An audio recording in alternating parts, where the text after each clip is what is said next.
Kisah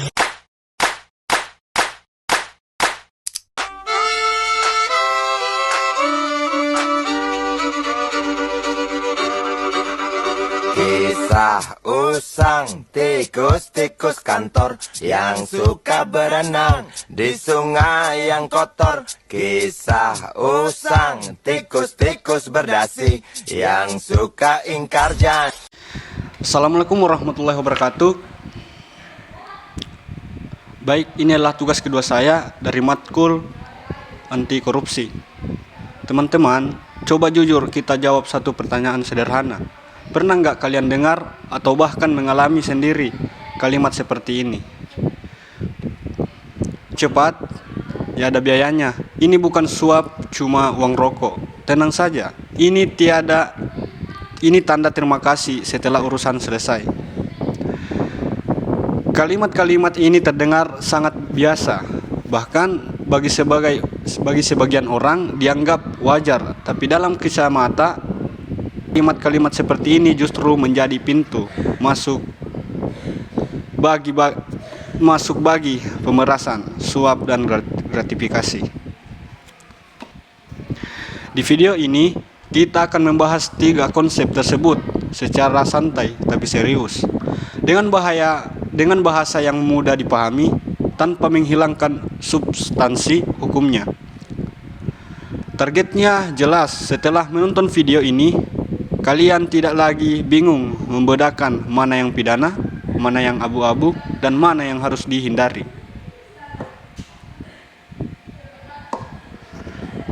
Yang pertama yaitu pemerasan dalam kehidupan sehari-hari.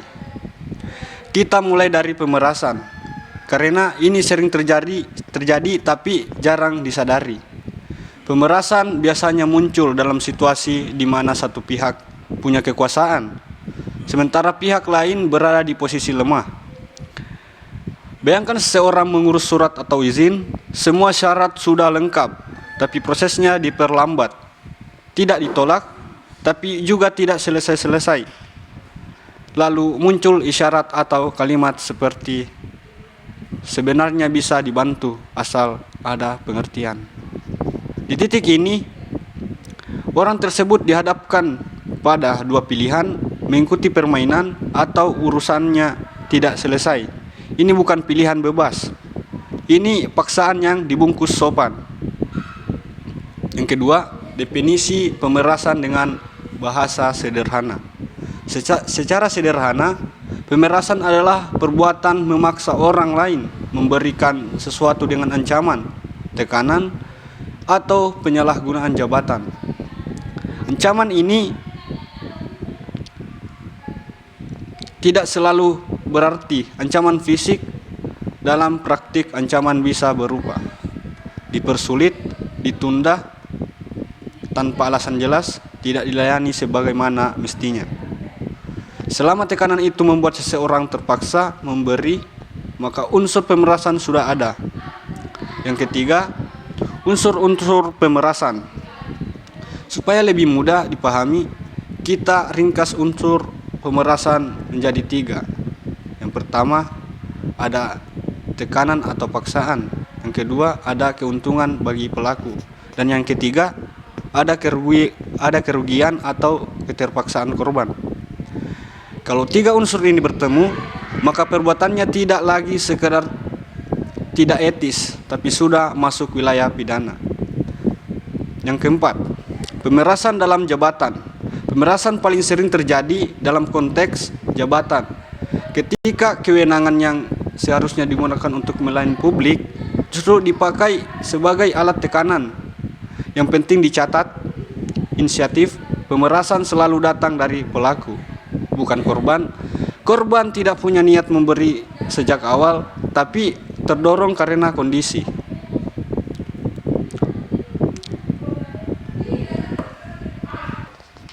Sekarang kita beralih ke suap menyuap.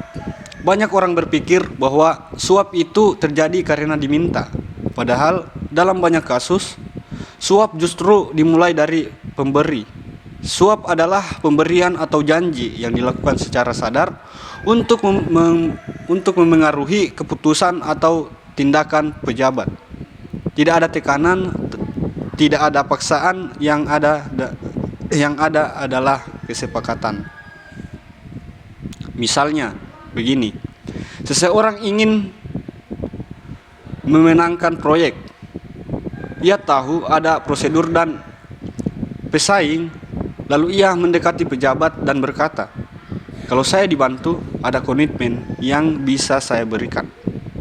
Di sini jelas, tidak ada paksaan tapi ada transaksi kepentingan, inilah suap. Dalam suap, hukum tidak hanya menyalahkan penerima, ada dua pihak yang sama-sama bertanggung jawab. Pertama, pemberi suap, yang kedua, penerima suap. Keduanya sama-sama dianggap merusak sistem keadilan dan pelayanan publik. Suap membuat keputusan tidak lagi berdasarkan aturan, tapi berdasarkan uang. Yang berhak bisa tersingkir, yang tidak layak bisa menang. Inilah alasan mengapa suap dipandang sebagai kejahatan serius, bukan pelanggaran biasa. Gratifikasi sering dianggap aman karena tidak ada permintaan atau kesepakatan. Biasanya muncul kalimat, "Ini cuma hadiah kecil, saya tidak minta apa-apa." Justru disinilah bahayanya. Gratifikasi adalah segala bentuk pemberian, baik uang, barang, fasilitas, perjalanan, atau keuntungan lain yang diterima oleh pejabat atau penyelenggara negara. Masalahnya bukan pada nilai, tapi pada hubungannya dengan jabatan. Gratifikasi menjadi masalah hukum ketika